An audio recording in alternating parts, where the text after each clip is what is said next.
Soy Anthony Chadwick de WebVet y os doy la bienvenida a otro de nuestros podcasts en VetChat. Es un gran placer tener hoy conmigo a María Castán y a Miguel Mura Estevez.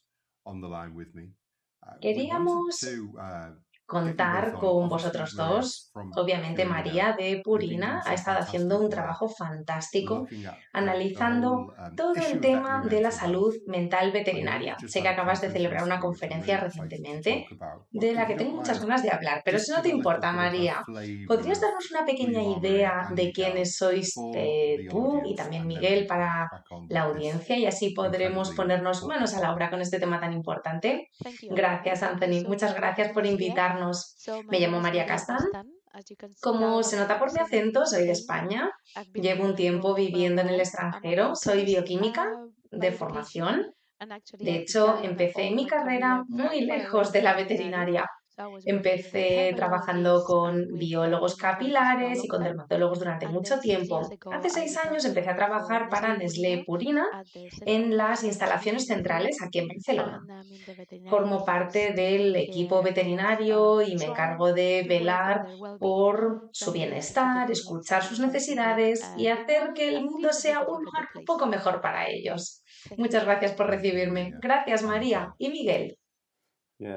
Sí, bueno, muchas gracias por la invitación, Anthony. Solo quiero que la gente entienda un poco por qué estoy aquí hablando de estos temas. Soy veterinario de formación. Trabajé varios años en un hospital y en clínicas de atención primaria. Pasé un tiempo en la industria farmacéutica y luego por mi propio interés y para comprenderme mejor a mí mismo, empecé a formarme en PNL, programación neurolingüística. A través de ese camino descubrí nuevas perspectivas y herramientas para la comunicación y la gestión emocional. Y básicamente me di cuenta de que me hubiera encantado tener esos conocimientos cuando ejercía. Así que empecé a impartir cursos de comunicación y gestión emocional. Y luego muy rápidamente se transformó en un trabajo más relacionado con la salud mental, porque cuando hablas de todos estos temas, pues surgen cosas y la gente las comparte. Así que poco a poco me fui interesando más por esa área. Luego también empecé mi formación como psicoterapeuta, así que estoy en el proceso de transición o de ampliar mi formación para ayudar mejor a los veteranos a lidiar con todos estos problemas que surgen. Y es fantástico. Miguel, a menudo la gente dice, porque obviamente yo ya no ejerzo, pero dirijo los seminarios web para veterinarios y me dicen, así que ya no eres veterinario. Sin embargo, creo que la formación que tenemos nos permite aportar realmente algo a la profesión, haciendo algo diferente. Me puse a buscar alternativas a la formación presencial, como podcasts y seminarios web, y tú has hecho lo mismo incorporando la PNL. Porque como eres veterinario y como yo o algunos de nosotros pudimos entender los problemas que tenía, me resultaba muy difícil y caro impartir formación haciéndolo todo de forma presencial. En aquel momento no había opciones de hacerlo online. Y esto me ayudó, pero sorpresa, sorpresa, ayudó a mucha gente. Y creo que de manera similar en tu caso, con la PNL descubriste que te ayudaba a comprenderte mejor a ti mismo. Luego al darte cuenta de que sin duda en el Royal College, cuando en el Reino Unido se convoca a un veterinario ante el Royal College porque hay una queja contra él o ella, suele ser por mala comunicación. Así que la comunicación es de suma importancia y una vez que recibes una carta del Royal College, por supuesto, eso tampoco ayuda a la salud mental. Así que estoy seguro de que podemos hablar un poco de todos estos temas. María, me fascina porque como veterinario mi especialidad era la dermatología, así que tenemos que dejar esto para otro momento y hablar de dermatología capilar y esas cosas. Eso será fascinante. Pero podríamos convertir esto en una charla sobre dermatología y sé que en realidad estamos aquí para hablar de un tema muy importante. No quiero desviarme demasiado del tema. María, antes me comentabas la conferencia que acababas de organizar hace unas semanas que giraba en gran medida en torno a la salud mental y demás dentro de la profesión veterinaria. ¿Podrías contarnos un poco a todos los oyentes por qué lo hiciste y quizá cómo se ha desarrollado y hablarnos un poco sobre la propia conferencia? Sí, tenemos mucha suerte porque el 4 de marzo pudimos hablar en el Parlamento Europeo sobre la veterinaria y la salud mental y llevar un tema tan importante a los políticos.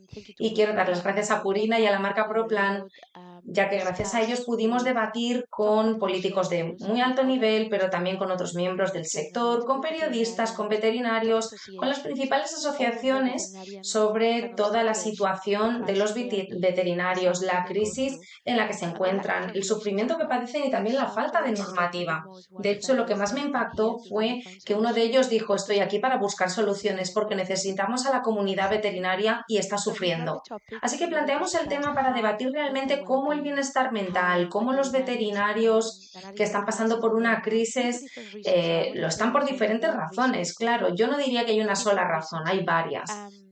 Pero se encuentran con una situación en la que, por desgracia, el suicidio es una de las profesiones en las que el suicidio ocupa uno de los primeros puestos, que es algo muy triste y nos preocupa muchísimo.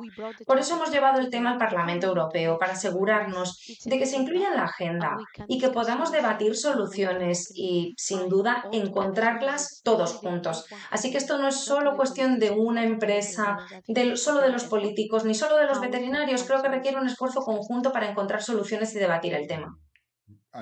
Y Miguel, creo que estuviste también en esta conferencia, ¿verdad? ¿Cuál fue tu perspectiva sobre el debate que surgió entre los delegados? Sí, fue muy interesante, en primer lugar, comprender que se trata de un tema relevante y que logramos alcanzar este nivel de debate. Así que, como digo, fue muy interesante ver a todas las diferentes asociaciones que estaban presentes explicando lo que están haciendo por su parte. Y es que hay veces que en este ámbito no es tan grande en nuestro sector y nos acabamos perdiendo un poco de quién está haciendo qué. Así que fue muy bueno ver todos los diferentes enfoques y empezar a sentar las bases de posibles colaboraciones en el futuro. Puedo decir que para mí fue muy gratificante ver a todo el mundo reunirse con un único propósito y creo que ese es el camino a seguir. Así que tenemos que empezar a hablar con una sola voz y empezar a cambiar las cosas en su conjunto. Así que fue un debate muy interesante. Y al final compartimos tantas experiencias que la gente se sintió impulsada a explicar lo que estábamos viviendo o lo que habíamos afrontado en el pasado. Como digo, fue un espacio muy interesante el que se creó al más alto nivel y yo diría que esto es el comienzo de algo nuevo. Creo que es realmente interesante porque no has dejado de hablar del debate, no has dicho que tuviéramos a un ponente extraordinario que diera una charla increíble, que por supuesto estoy seguro de que ocurrió, pero en realidad lo más importante es que se reúna un grupo de compañeros que entienden sobre el tema. Ya sabéis, quizá hay algunas charlas que realmente aporten nuevos conocimientos y obviamente hay expertos en la sala, pero a ese nivel más de sensaciones, todos lo entendemos por experiencia. Recuerdo que estaba dando una charla en una conferencia no veterinaria y mientras subía al escenario recibí un mensaje y no lo miré, pero ya sabéis, esto que sientes que vibra el bolsillo. Quiero decir, esto también provoca una subida de cortisol junto antes de la charla. Bajé del escenario y, por desgracia, alguien a quien conocía bastante se había quitado la vida. Era un veterinario. Al día siguiente hablé de ello en el escenario y dije que estamos obligados a hacer algo. Tenemos que ver cómo podemos resolver esto. Y, por supuesto, esto es un tema multifactorial. No lo vamos a resolver en un podcast, pero sí creo que es un tema tan importante y reunir a la gente en un grupo de compañeros, en lugar de que cada uno lo haga por su cuenta, es mucho más eficaz que una conferencia que quizá es de muy alto nivel. Hay muchos ponentes excelentes, pero existe el peligro de que tras un curso de desarrollo profesional continuo te vayas y nunca llegues a aplicarlo. En cambio, creo que el grupo de compañeros, yo organizo una conferencia, un foro de debate sobre veterinaria ecológica y estuvimos hablando de cuál es el elemento más importante de la conferencia y para mí en realidad fueron las conexiones, las relaciones que se establecen entre los delegados y cómo estos pueden tras la conferencia seguir manteniendo una relación y empezar a construir sobre lo que se ha aprendido. como decís, hay un enfoque conjunto. No se trata de que todos de forma individual intentemos resolverlo, porque juntos somos más fuertes cuando trabajamos en equipo que si intentamos resolver este problema individualmente. Así que, en primer lugar, María, gracias en nombre de la comunidad veterinaria y, por supuesto, en el mío propio, por el trabajo que está haciendo Purina. Y también colaboramos con Purina en Sudáfrica en una serie sobre mindfulness que en realidad hicimos hace 10 años, pero que sigue siendo de máxima relevancia. A menudo me paran en las conferencias y la gente me dice, vaya, tu trabajo clínico es genial, pero esto del mindfulness realmente me ha cambiado la vida. Me ha ayudado a relajarme más en vacaciones, ya no grito a mis enfermeras y enfermeros como si eso estuviera bien, de todos modos, pero estaba pasando. Así que tenemos que tener este tipo de estrategias que en un sector respetuoso no gritemos a la gente, es que simplemente no es aceptable, ¿verdad? Totalmente. Y es muy triste decir que 10 años después todavía tenemos que mantener esta conversación, pero realmente nos lleva al tema de, vale, tenemos que dejar de pensar en lo que pasará dentro de 10 años y seguir hablando de esto, pero no es una opción. Tenemos que hablar dentro de 10 años de cómo avanzamos, de qué cambios podríamos lograr. Y por supuesto no estoy diciendo que dentro de 10 años todo se vaya a resolver, que todo vaya a ser perfecto, sin duda tenemos que ser realistas, pero ¿cómo podemos avanzar? Y como has dicho, definitivamente no es una opción limitarse a gritar. Me dejó perpleja cuando la OMV, que es la Orden de Veterinarios de Portugal, su presidente estaba debatiendo en el Parlamento que al 65% de los veterinarios portugueses les han, quizá no pegado, pero han sufrido algún tipo de violencia agresiva. Violencia. Y yo pensaba, ¿cómo? Es que no podemos ir por ahí. Y esa violencia procedía del equipo interno de los clientes. No, por parte de los clientes. No estamos tan mal. Lo cual es totalmente inaceptable. Cualquier cosa que ocurra en el lugar de trabajo también puede ser un problema, ¿verdad? Y de nuevo, no es que seamos una profesión asistencial, simplemente no debería ocurrir. Lo sé, María, es un comienzo muy interesante y sé que de hecho hiciste una encuesta antes de la conferencia, ¿verdad? ¿Podrías contarnos un poco sobre de qué trataba y quizá darnos algunos titulares de esta encuesta? Sí, de hecho lo hicimos porque queríamos saber cuál es el problema, o al menos sabíamos que se trataba de una cuestión multifactorial, lo que teníamos entre manos, pero queríamos tener datos que lo respaldaran. Así que llevamos a cabo una investigación entre veterinarios de Portugal, Francia e Italia con 640 veterinarios participantes y de hecho lo que vimos es que el 76% de ellos se siente abrumado emocionalmente por el trabajo una vez a la semana o al menos una vez a la semana o incluso con más frecuencia.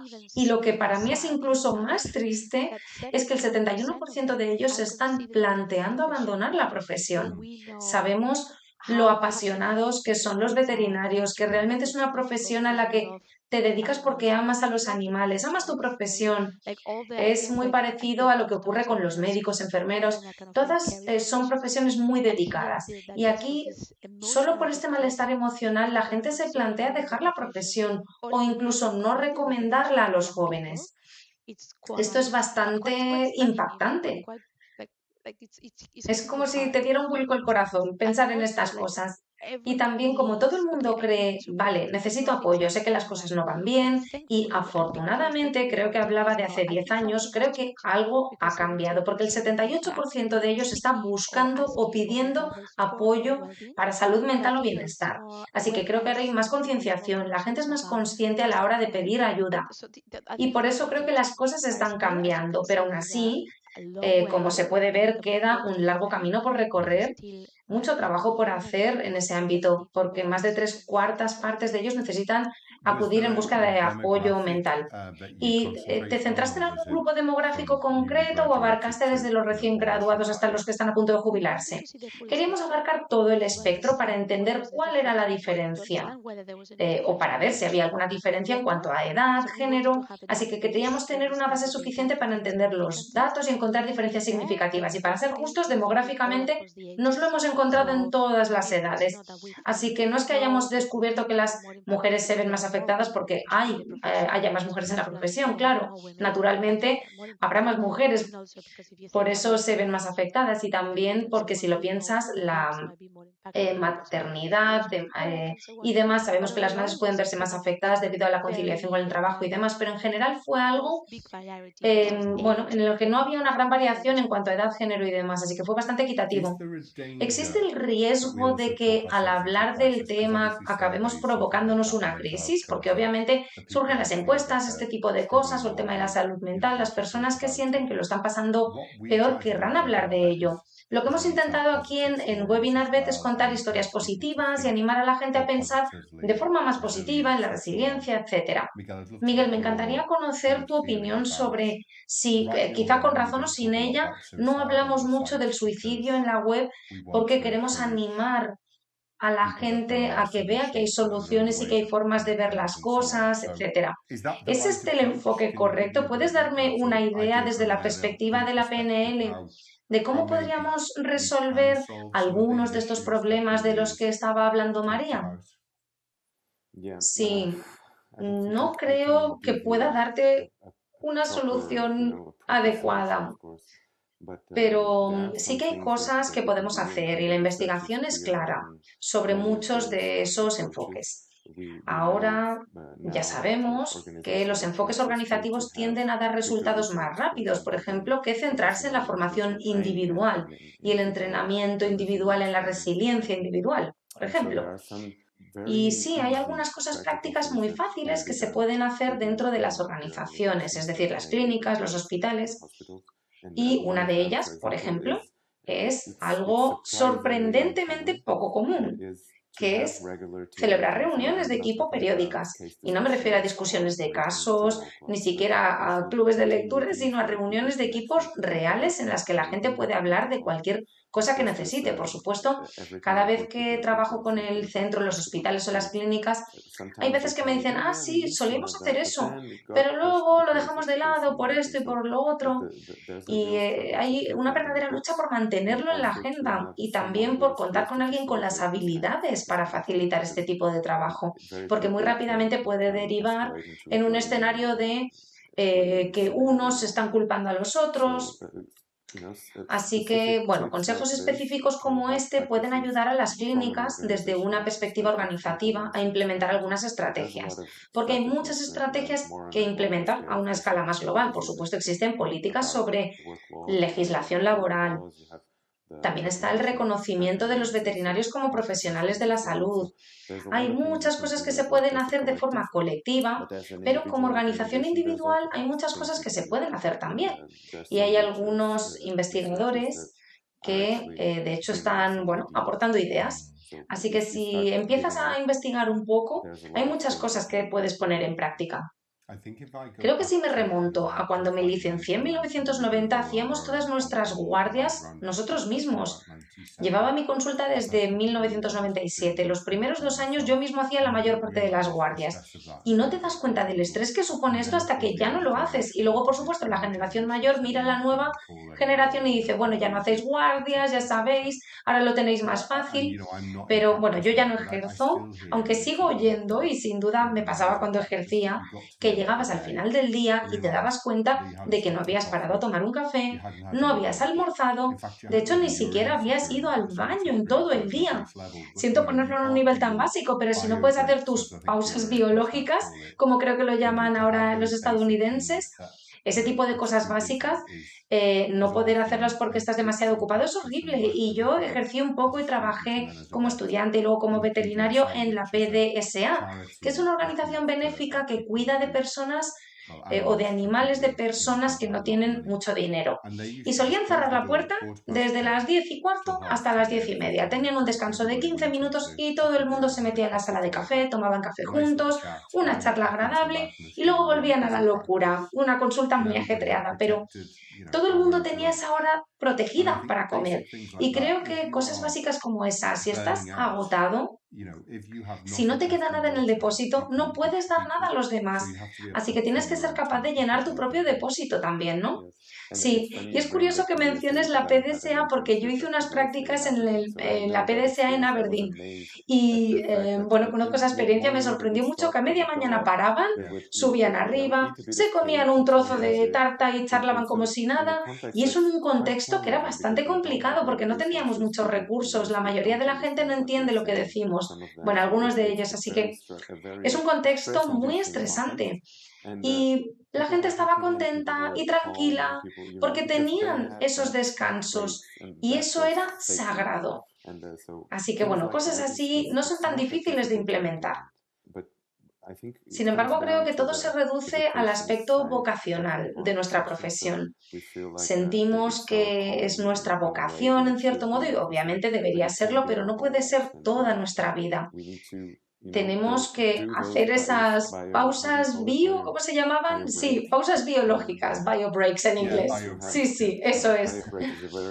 Sí, pausas biológicas es una forma muy educada de decirlo, pero tenemos que establecer algunos límites que nuestra vocación no puede traspasar. Y eso a menudo empieza también por el jefe o la jefa, porque si no lo hace él o ella misma, entonces no da permiso. La gente se siente culpable si dice, ¿puedo tener 10 minutos para recomponerme un poco, tomar un café? He tenido una eutanasia difícil o lo que sea, solo necesito 5 o 10 minutos. Si esto no está integrado de alguna manera en el sistema, en particular creo que, bueno, obviamente también nos fijamos mucho en esos veterinarios noveles. Esos primeros años, estuve en una conferencia hace 1 o 2 años. Y la joven veterinaria que estaba allí, que acababa de obtener el título, había repetido un curso porque tenía que hacer muchos trabajos, no tenía padres ricos ni nada por el estilo, y suspendió algunos exámenes, se retrasó 1 año. Tenía 3 amigas que estaban 1 año por encima de ella. Una de ellas había sufrido una crisis nerviosa y las otras 2 habían abandonado la profesión. Así que creo que cuando hablamos del abandono y de la gente que se va y que amenaza con abandonar la profesión, me pregunto, no sé si esto se ha confirmado en la investigación, María, en tu encuesta, esos primeros 5 años son realmente críticos, ¿verdad? Para que la gente... gran parte de lo que hacemos es en realidad muy fácil desde el punto de vista de la forma manual de hacerlo. Probablemente hay un 20% que realmente nos supone un reto, pero el 80% restante, una vez llevas unos años haciéndolo, esterilizar, castrar a un perro, poner una vacuna, vaciar glándulas anales, son cosas fáciles de hacer una vez tienes la experiencia.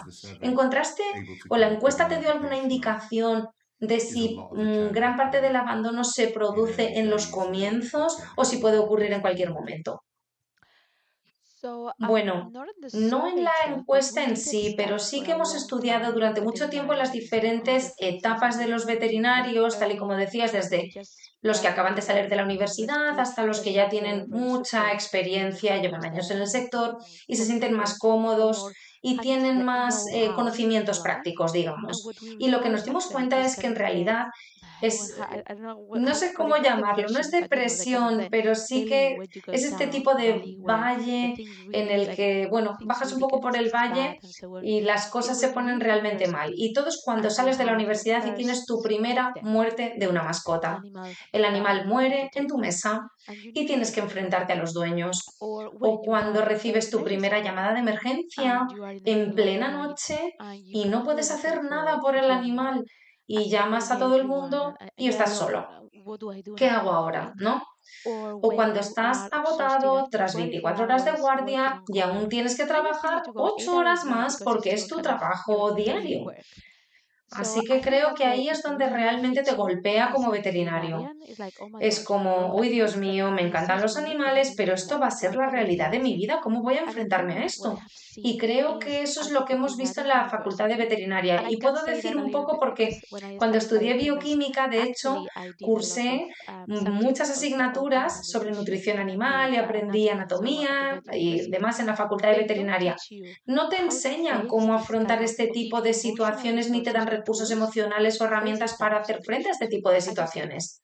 Como dices, te enseñan cómo manejar a la perfección cualquier tipo de cirugía, o te enseñan anatomía, o no sé, cualquier tipo de enfermedad animal. Eso lo puedes encontrar en cualquier libro, puedes preguntarle a cualquiera, ya se sabe, ya sabes cómo hacer esas cosas, pero cómo afrontar lo difícil, la angustia emocional, cómo afrontar las malas noticias que hay que dar al dueño de una mascota, o cómo afrontar este tipo de situaciones difíciles, ahí es donde creo que tenemos que ayudar un poco más a nuestros jóvenes veterinarios para asegurarnos de que estén preparados, porque si no, de lo contrario, ahí es donde te hundes, llegas al valle y realmente sientes que ya no puedes más. Donde sientes pasión, pero merece la pena, ahí empiezan a surgir las preguntas. Y esas preguntas, según lo que vimos en el estudio, son que estas dudas de qué estoy haciendo aquí pueden desaparecer si encuentras un lugar donde sabes que eres feliz, tienes compañeros de equipo que te hacen sentir bien y así sucesivamente. Pero hay algunas personas que dicen, lo siento mucho, lo dejo porque no vale la pena. Soy una persona y tengo que pagar mis facturas y a veces esto ni siquiera me da para pagar las facturas y la angustia emocional es tan grande que no merece la pena. Así que esto es más o menos, diría que 2 o 3 años después de dejar la facultad de veterinaria, cuando realmente tienes que enfrentarte a la realidad. Has estado con becas, luego te ofrecen otra beca o unas prácticas, pero no tienes un trabajo a tiempo completo. Y si lo tienes, te pagan mal. Entonces, ¿qué haces? Eso es lo que realmente te afecta. Dices, ay Dios mío, de 2 o 3 años a 5 años, ¿qué hago ahora con mi vida? Y aquí es donde creo que los veterinarios necesitan ayuda. En el Reino Unido acabamos de pasar por un proceso con la Comisión de la Competencia y creo que los veterinarios también se sienten un poco maltratados porque según la prensa los veterinarios cobran demasiado por sus servicios y todos sabemos lo que cuesta realmente llevar una clínica con todo el equipo que tenemos, todo el equipo auxiliar que tenemos. A menudo los beneficios son escasos. Cuando yo llevaba mi propia clínica solían ser de un solo dígito, así que no era una organización enormemente rentable. Y bueno, la tónica es, solo te interesa el dinero. Y a la gente que está en primera línea, como tú dices, a menudo no se les paga lo mismo que a los médicos, dentistas o abogados. Entonces, ¿cómo podemos sortear todo esto? Y ahora me dirijo a ti, Miguel, de forma bastante injusta en busca de todas las soluciones. Sí, suelo decir que no tengo soluciones, pero creo que es importante debatirlo. Y María ha tocado muchos temas que creo que son necesarios para nosotros como colectivo, como sector. Tenemos que cambiar. Los títulos universitarios están cambiando. Yo soy una persona muy optimista por naturaleza, pero es que además he visto en las investigaciones que las cosas están cambiando. Hay muchas universidades que están incorporando habilidades de comunicación y de gestión emocional y cada una lo hace a su manera. A veces algunas funcionan mejor que otras, tendríamos que encontrar quizá una forma universal de abordarlo. No sé si se puede, pero creo que tenemos que encontrar al menos algunas normas que seguir, porque la realidad de la clínica y lo que aprendemos en la universidad son dos cosas completamente diferentes. Y por eso lo que dice María es tan cierto. La gente empieza a trabajar, está muy ilusionada. Yo también pasé por eso. Nos ilusionamos mucho, trabajamos, hacemos 1000 cosas, nos las arreglamos, pero luego las cosas empiezan a acumularse y no tenemos forma de lidiar con ello. Y otra cosa de la que hablabas antes sobre la brecha generacional. Solemos ver que, por ejemplo, a esta nueva generación se la tacha de no ser resiliente o de no ser lo suficientemente fuerte. Y tenemos a los veterinarios de más edad, con más experiencia, que tienen todo ese conocimiento que podrían compartir. Así que los programas de mentoría para jóvenes veterinarios dentro de las organizaciones deberían ser una norma y deberían ser obligatorios para cualquier organización que necesite contratar a gente nueva. Porque yo tuve esa suerte. Tuve una mentora al principio, así que tuve la oportunidad de acudir a ella cuando me encontraba en una situación de crisis, pero la mayoría de mis amigos y compañeros de esta profesión no tuvieron esa suerte. Por eso los primeros años pueden ser devastadores para la carrera profesional si no se encuentra un sistema de apoyo. En el Reino Unido tenemos el sistema VEPGP-GDP del Royal College, que es un sistema de apoyo. si funciona correctamente. Y luego, por supuesto, tenemos VetLife, que es una organización benéfica. Yo soy miembro vitalicio de ella, es una línea telefónica de ayuda para personas que se encuentran en dificultades. ¿Existen sistemas similares en los países que han participado en la encuesta? Iba a hablar de la situación en Portugal porque nuestra asociación nacional ha creado este tipo de herramienta para que la gente pueda utilizarla. Pero estuve hablando el otro día con el presidente, hace un par de meses, y me dijo que los resultados no son espectaculares. La gente no está recurriendo a ella, lo que nos lleva a otro tema, que es el estigma en torno a la salud mental y por qué la gente no busca ayuda. Porque eso está muy presente. Curiosamente, cuando se pregunta a la gente si el sector necesita ayuda en cuestiones de salud mental, la respuesta es un rotundo sí. Pero cuando se trata del individuo, de nivel individual, ¿necesitas ayuda? La respuesta es muy baja. Es curioso cómo se percibe que el sector tiene dificultades, pero cuando se trata de uno mismo, uno no siente la capacidad o a veces la gente piensa que es débil si tiene que pedir ayuda. Así que esto plantea otra pregunta: ¿qué estamos haciendo para ayudar a las personas a conseguir lo que necesitan? Si no es a través de estas líneas telefónicas de atención, ¿a dónde podemos acudir? ¿Qué podemos hacer al respecto? Quizá contenidos online que puedan consumir en la intimidad de sus hogares. Ya sabéis, bueno, tenemos que pensar en estrategias para que las personas puedan acceder realmente a lo que necesitan cuando lo necesitan. Yo me di cuenta de esto mismo cuando hicimos el curso de Mindfulness con el Royal College. Si tienes que hacerlo en el salón de actos de un pueblecito, tumbado, lo que sea, con un grupo de gente, puede resultar un poco incómodo. Obviamente hay gente que lo acepta sin problemas, pero también puede dar algo de vergüenza, porque como dices, la gente no quiere admitir su debilidad. Y así son las cosas. En cambio, como dices, hacerlo en privado, a veces obviamente en grupo también es bueno contar con el apoyo de los compañeros. Sin embargo, en las primeras etapas a veces tener ese tiempo para investigar. Ahora estoy leyendo Atomic Habits porque tengo algunos hábitos que tengo que romper y este libro me está dando ideas realmente buenas o simplemente estoy creando buenos hábitos. Esto es muy útil gracias a las estrategias que puedes utilizar. Esto para mí es muy bueno porque me viene bien pensar en ello de verdad y necesito el tiempo para procesarlo y luego empezar a poner en práctica algunas de esas cosas. Obviamente con problemas más graves, entonces quizá necesites ayuda profesional o estar en un grupo. Bueno, María, ¿qué opinas de todo esto? ¿Hay en España líneas de ayuda y asistencia similares para veterinarios? No, la verdad es que no, y me refiero a toda Europa. Por supuesto, depende del país, cada uno tiene un sistema diferente, pero como ha dicho Miguel, en los países que sí cuentan con una línea telefónica de ayuda no se utiliza mucho y en otros ni siquiera la tienen porque, bueno, no le dan la importancia que merece o piensan que tener un plan de ayuda es caro, así que no cuentan con este tipo de ayuda. Lo hemos visto en realidad a partir de la campaña y de todo este tiempo investigando y tratando de entender cuál sería la mejor manera de ayudar. Creo que hay dos aspectos aquí. El primero es que también necesitamos crear conciencia dentro de la comunidad de los dueños de mascotas.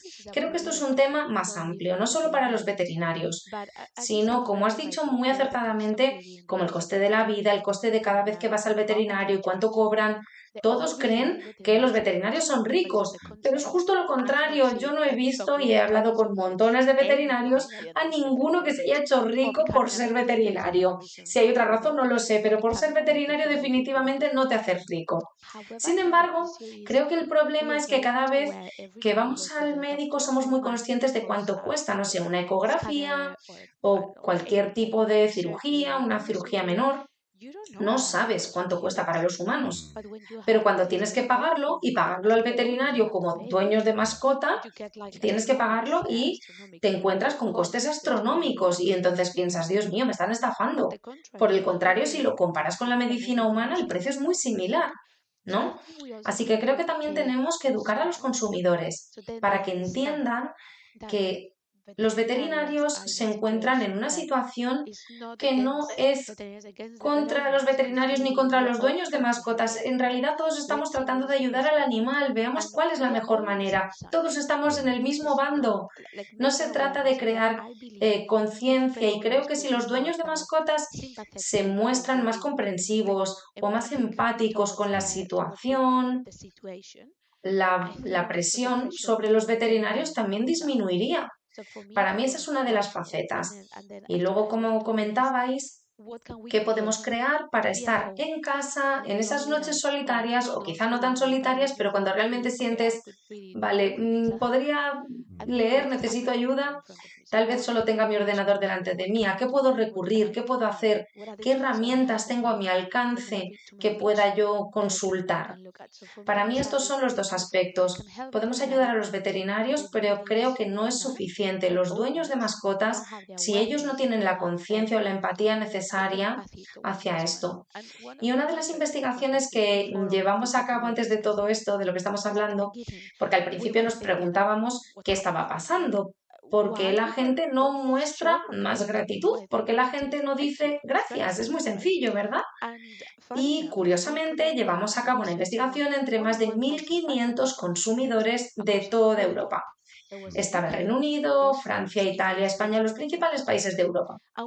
Y les preguntamos, ¿estás agradecido o le das las gracias a tu veterinario, o por qué no le das las gracias? ¿Qué te lo impide? Y el 70% de ellos respondió, no, yo sí le doy las gracias. Cada vez que voy al veterinario le doy las gracias. Pero luego indagamos un poco más, porque los veterinarios no escuchan ese gracias. Y en realidad nos dimos cuenta de que se trata de un gracias con palabras nada más, lo mismo que le dirías al cajero del supermercado, un gracias por cortesía. Pero nadie, o menos del 20%, no quiero decir nadie, eso sería injusto, pero menos del 20% de los consumidores o de los dueños de mascotas dedican un poco más de tiempo. Y no digo que haya que enviar un regalo, algunos lo hacen, lo cual es estupendo, pero un gracias de verdad por cuidar realmente de mi mascota o de mi miembro de la familia. Y ese agradecimiento sincero no se veía. Y si solo dices un gracias de boquilla, un gracias por cortesía, al veterinario se le quedará grabado en la mente esa persona borde que se quejó, en lugar de escuchar el gracias. Se le quedará eso, la persona que me presionaba, que me trataba mal porque cobraba demasiado.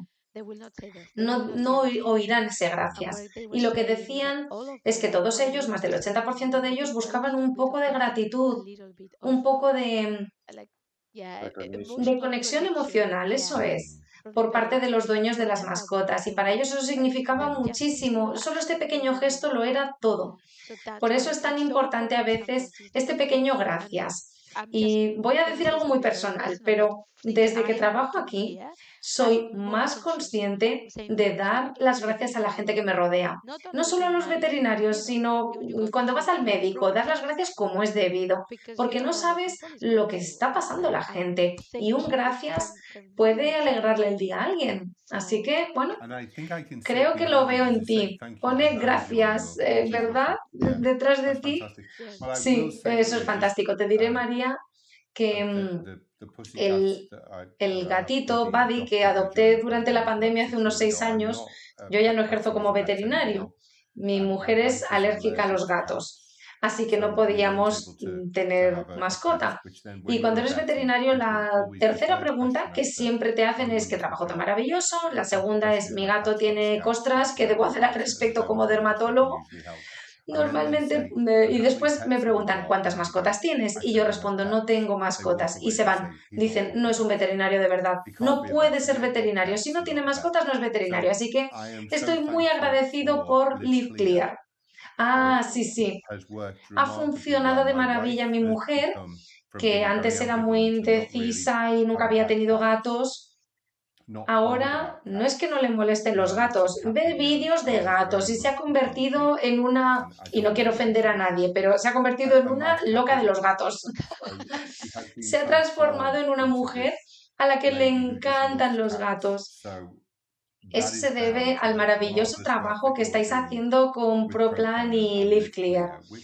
Y por supuesto, el simple hecho de acariciar a un gato también es muy bueno para la salud mental, ¿verdad? Sí, sí. Así que muchas gracias. Lo único que diría, desde un punto de vista bíblico, es que Jesús curó a 10 leprosos y volvió solo uno. Así que quizás le estaba mostrando a modo de encuesta que a veces la gente no es tan agradecida, ¿verdad?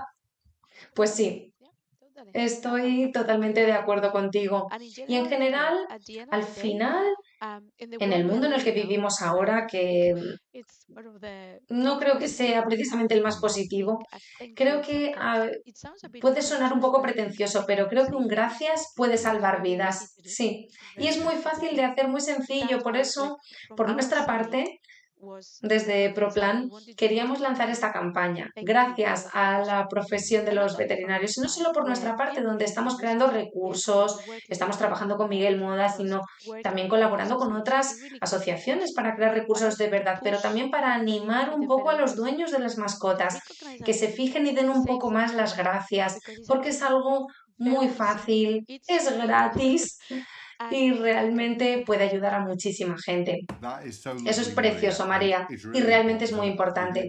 Ahora vamos a pasar a los genios de la PNL, que nos explicarán, porque eso es muy importante desde el punto de vista de la lingüística neurológica y las conexiones del cerebro. Te da una descarga de oxitocina, te da todo tipo de descargas hormonales y neuronales. Cuando alguien dice algo bonito, todos necesitamos que nos elogien de vez en cuando. Ninguno de nosotros está por encima, ¿no?, de necesitar elogios totalmente. Y si este gracias viene de verdad de los dueños de mascotas, porque claro, como empresa puedes hacer cosas increíbles, pero hablamos con el veterinario y nos decía, es genial que digáis gracias, pero no significa gran cosa si los dueños de mascotas que tengo delante de mí se quedan en ese gracias, porque es con quien yo tengo que tratar todos los días y es con ellos con quien normalmente tengo problemas. No tengo problemas con las empresas, tengo problemas, por supuesto, pero ya sabéis, hay casos, pero tengo problemas con los dueños de mascotas con los que trato a diario. Así que más de difundir, hablar y dar las gracias. Me gusta sin duda. Miguel, ¿quieres añadir algo? Sí, estaba escuchando y pensaba que al fin y al cabo somos una especie social, somos animales sociales y según las investigaciones sobre salud mental es fundamental tener una buena vida social y buenas relaciones con las personas con las que trabajas, con las que interactúas a lo largo del día. Eso es uno de los elementos que más protegen la salud mental.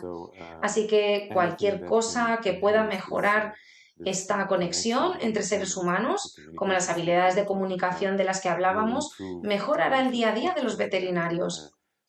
Yo recuerdo que en la clínica, cuando reciba un agradecimiento sincero, es que me hacía feliz durante toda la semana. Me sentía más resiliente ante cualquier cosa que pudiera pasar. Así que este tipo de iniciativas, como decía María, son fundamentales para concienciar a los dueños de mascotas de que deben reconocer que los veterinarios pasan por muchas cosas, quizá mostrarles las cifras de ideas suicidas y de todos estos datos tan duros que nos cuesta asimilar. Quizá deberían estar un poco más presentes y ser una prioridad para los dueños de mascotas, porque al fin y al cabo, si tus interacciones sociales son buenas a lo largo del día, serás mucho más resiliente si ocurre algo malo durante la semana o el mes. Creo que podríamos seguir hablando mucho más tiempo, pero quizá para terminar, me interesa mucho ese gran tema de One Health. Ya sabéis, hablamos de salud humana, hablamos de salud animal, de salud ambiental, algo que nos apasiona en todas estas áreas.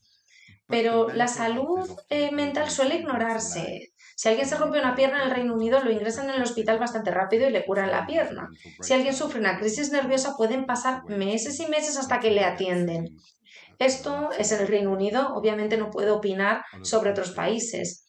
¿Cómo podemos abordar esto de una manera mucho más integral para que en el marco de One Health incluyamos tanto la salud mental como la salud física de los seres humanos y de los animales del planeta? Te doy primero la palabra a ti, Miguel. Sí, creo que si analizamos el papel que desempeñan los veterinarios en nuestra sociedad, queda muy claro que debemos abordar esto con urgencia, porque como veterinarios tendemos, o en general la población tiende a pensar que la veterinaria se limita a una pequeña consulta o al cuidado de animales de gran tamaño, pero hacemos muchas otras cosas. Tenemos veterinarios en seguridad alimentaria, inspección alimentaria, tenemos veterinarios en investigación y desarrollo, en todo tipo de funciones. Hemos visto con la pandemia del COVID, la importancia de controlar y vigilar las zoonosis, por ejemplo. Y por eso, si perdemos esta profesión en cierto modo, por supuesto estoy siendo catastrófico, pero si estos profesionales no están bien mentalmente y no trabajan en buenas condiciones, tendremos interrupciones en las cadenas alimentarias, interrupciones en el control de enfermedades, así que al final creo que la sociedad se derrumbaría poco a poco en cierto modo. Así que si lo miramos desde esta perspectiva, creo que los veterinarios se encuentran en una posición de puente entre la salud humana, la salud animal y la ambiental. Por eso, resulta un poco extraño que los debates sobre One Health no suelen incluir a los veterinarios hoy en día. Por eso esto está empezando a cambiar y la ayuda de la industria como Purina está cambiando esto con bastante rapidez, para ser sinceros. Queremos ver a los veterinarios en el centro de este tipo de debates, porque sin ellos hay muchas cosas en nuestra sociedad que no funcionarían. Así que, bueno, creo que este es el enfoque que realmente podría aportar fuerza a esta ola de cambio. Y María, quizá para terminar, creo que necesitamos 1, 2 o 3 sesiones más de estas porque hay muchas otras cosas que podríamos tratar. Pero, María, solo una reflexión personal por tu parte, aunque supongo que también desde el punto de vista de Purina como empresa. ¿Cómo ven ellos también todo este dilema de One Health?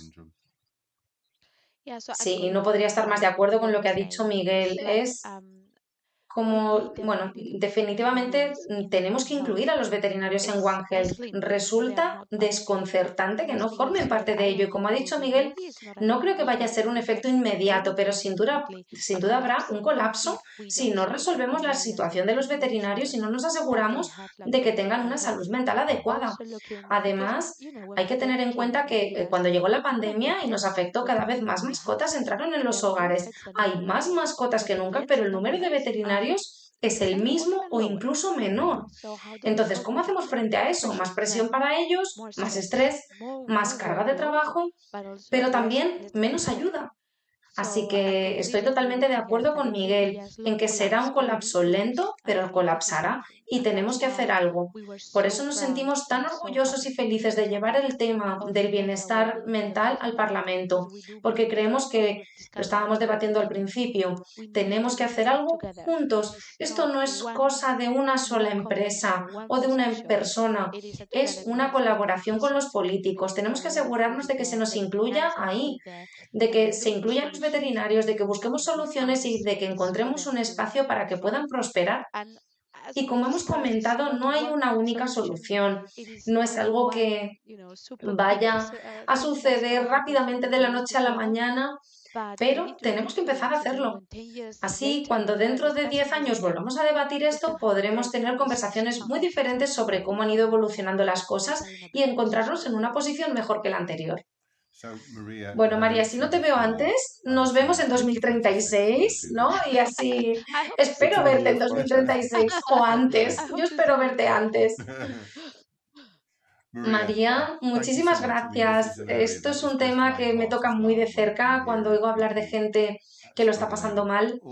Todas estas cosas de las que hemos hablado como veterinarios y como veterinario con experiencia, realmente quiero ayudar porque es un hecho que también es uno de los mejores trabajos del mundo. Podemos hacerlo realmente bien, así que es muy importante. Cuando oigo que los jóvenes veterinarios lo dejan al cabo de 1 o 2 años, después de haber estudiado 5 años y con todo lo demás que puede pasar, es tan importante que intentemos averiguar por qué está pasando y también que pongamos en marcha soluciones. Y Miguel, tú has sido un poco duro contigo mismo porque creo que sin duda tienes soluciones que ya estás poniendo en práctica. Y sabéis, desde mi punto de vista es mejor encender una vela que maldecir la oscuridad. Así que si hacemos una o dos cosas que salven a unas cuantas personas de traumas mentales que se puedan prevenir fácilmente, entonces nada de todo este trabajo habrá sido en vano. Estoy totalmente de acuerdo. Así que muchas gracias de lo más profundo de mi corazón, María. No sé cómo se diría eso en español, pero de mi corazón, ¿no? Desde mi corazón, exacto. Y Miguel, ya sabes, por todo el trabajo que estáis haciendo los dos y obviamente por Purina, por todo el apoyo que están dando a la profesión. Os lo agradezco de verdad. Y espero que la gente que esté escuchando saque algo de este podcast. Y quizá también podamos, debajo del podcast, si hay recursos a los que podamos remitir a la gente, los tenemos algunos recursos en WebinarBet. Sé, María, que tú también lo haces y poniéndonos en contacto con cosas como BetLife, que está en Reino Unido, pero obviamente la línea telefónica de Portugal. Cualquiera de esos recursos intentaremos ponerlos debajo del podcast para que la gente tenga sitios a los que acudir, ya sea de forma individual, por teléfono, como sea, porque la gente no debería sufrir sola. Siempre se dice que un problema compartido es un problema reducido a la mitad, ¿verdad? Sí, así es. Publicaremos los recursos sin duda para que estén ahí, para que la gente pueda buscarlos y ponerse en contacto con nosotros. Claro que sí. Muchas gracias. De nada. Y en cuanto a cómo llegar, esperemos que sea antes del 2036. Esperemos que antes. Muchas gracias. Gracias a los dos, cuidaros. Y gracias a todos por escuchar y nos vemos en un podcast o en un seminario web para veterinarios.